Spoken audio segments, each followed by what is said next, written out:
नाना काल पंचायत समितीच्या झालेल्या निवडणुकीमध्ये अतिशय अटीतटीची लढत झाली आणि त्याच्यात तुम्ही विजय मिळवला. काय सांगाल त्याबद्दल? दादा, माझा पक्ष, आमच्या पक्षाचे सर्व नेते आणि माझे सहकारी आणि 9च्या 9 जण एकत्रित होतो. त्याच्यात शिवसेनेचे 2 आणि भारतीय जनता पार्टीचे 7. त्याला अटीतटीची म्हणता येणार नाही. कारण सांगतो, सगळेजण एकच झाले. राष्ट्रवादी, काँग्रेस, उबाटा, शिवसेना अर्धी, तरीसुद्धा आमच्या भारतीय जनता पार्टीच्या नेत्यांनी आणि आमच्या सर्व सहकाऱ्यांनी, कार्यकर्त्यांनी काल दाखवून दिलं की भारतीय जनता पार्टी किती मजबूत तालुक्यात, जिल्ह्यात आहे. कारण तुम्ही बघितलं, महानगरपालिकेतही तुम्हाला अनुभव आला आणि आताही पंचायत समितीला किती त्यांनी सगळे एक झाले. सगळे त्यातल्यात आमचा मित्रपक्षसुद्धा अर्धा, म्हणजे 4 सदस्य त्या बाजूने जात असतानासुद्धा या ठिकाणी हा विजय मिळवला गेला.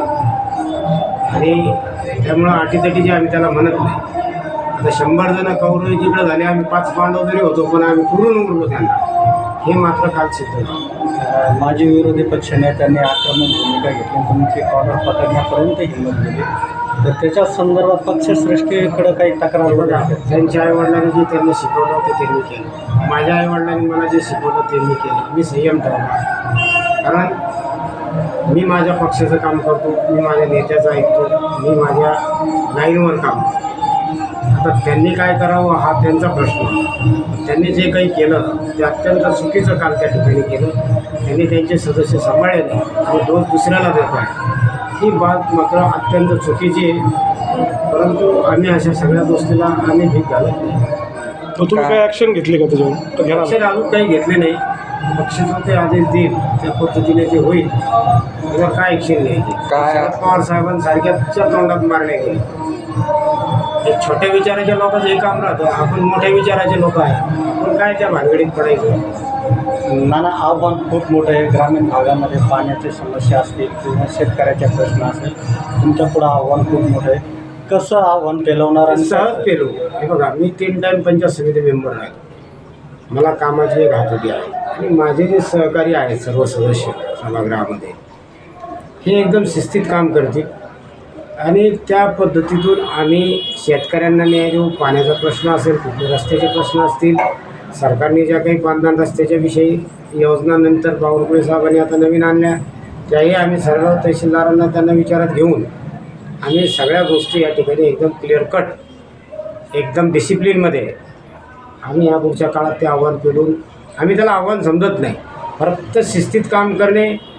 आठवड्याला एक चांगली बैठक, मॅरेथॉन आमची सदस्यांची बैठक, सर्व कर्मचारी अधिकारी घेऊन आम्ही आठवड्याला एक बैठक आढावा घेणार आणि एक मोठी तालुक्याच्या लेवलवर 50 दिवसात एक आम्ही बैठकीचं नियोजन करतो. आता आम्ही सगळं सदस्य आमचं तिथं बोलवलं, उपसभापती वगैरे, आम्ही बसून तो एक आराखडा तयार करतो. 50 दिवसाचा आराखडा, 50 दिवसाचा हिशोब, प्रत्येक 50 दिवसात तालुक्याला आम्ही देण्याचे प्रयत्न करतो. काय असेल त्याच्यामध्ये, काय वेगळं पण काय असेल ना असं 50 दिवसाचा आराखडा? आतापर्यंत ज्या तक्रारी पंचायत समितीमध्ये होत्या, सर्वसामान्य शेतकऱ्याची पुरवणी व्हायची, पुढं अनागोंदी कारभार चालायच्या, कोणाच्या फायली गायब व्हायच्या, कोणाला विहिरीच्या असतील, गायवड्याच्या असतील, घरकुलाच्या असतील, बांधकाम रस्त्याच्या असतील, एमआरजीचे कामाच्या संदर्भातल्या मागच्या जुन्या तक्रारी असतील, या सगळ्या गोष्टी आम्हाला या ठिकाणी आमच्या काळात नीट करायच्या.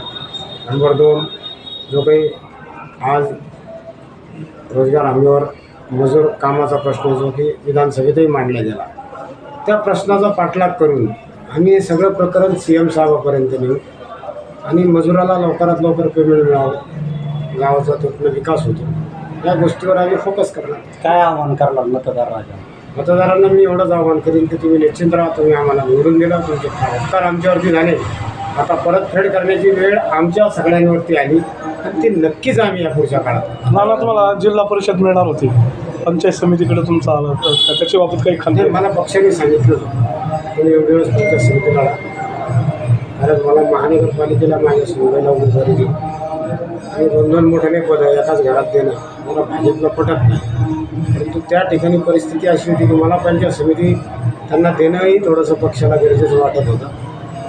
कारण आम्हाला त्या गटातले तिन्ही लोक निवडून आणायचे होते. मी असेल त्या गणात पिंपरीत शैलेश चौधरी असेल आणि जिल्हा परिषदला अशोकदादा पवार यांचे सनवे असेल, असे तिन्ही ताकदवार उमेदवार दिले तर मग आम्ही चांगल्याला हरवू आणि पक्षाला माहिती होतं.